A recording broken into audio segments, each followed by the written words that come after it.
Hello, Anthony. Anthony Sebastianelli, assistant golf professional at Rolling Green Country Club.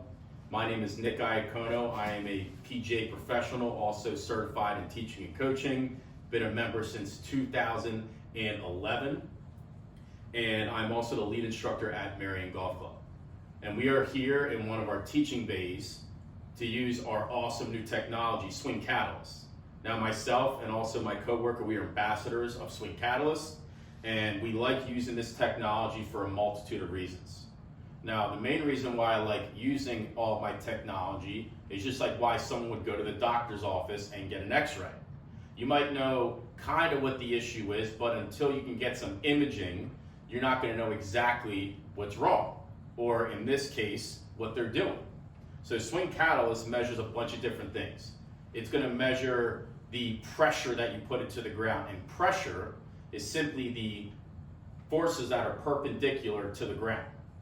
Now, what Swing Catalyst does, especially our dual plates, we can measure what each individual foot is doing. And on top of the pressure, we are measuring horizontal forces, that's lateral forces, okay, that's moving side to side, how you push left and right.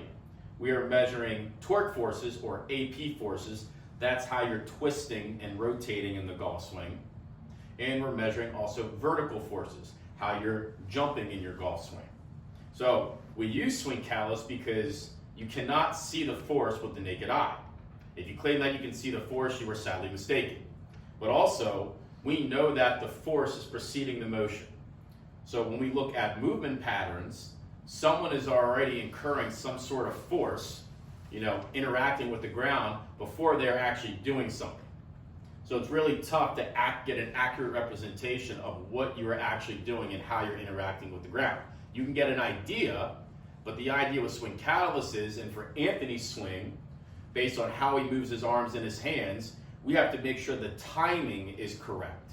So yes, you might get an idea of, say, kind of when they are pushing, but you're not going to get the exact timing of it if you don't have some sort of force plate technology. But we're also going to be able to measure is how much he utilizes which force in his golf swing.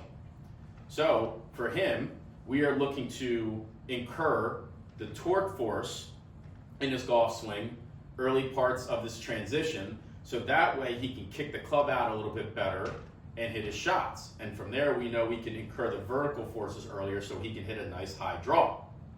But sometimes what Anthony does, and based on his backswing, we have to make sure he's in a good position on his backswing, but a lot of the times he moves too laterally towards the target, and that can get him in trouble. The club can get a little bit dumped under, we can hit some big pull hooks or some big rights, so we're making sure that we're incurring this AP force at the right time, bearing to make sure that the top of his swing is well. So we're going to use this to make sure that we are highly accurate in how we're going to analyze his golf swing. And again, just like a doctor's office, this is going to give you the imaging, the MRI, the X-ray, the CAT scans of how his golf swing works.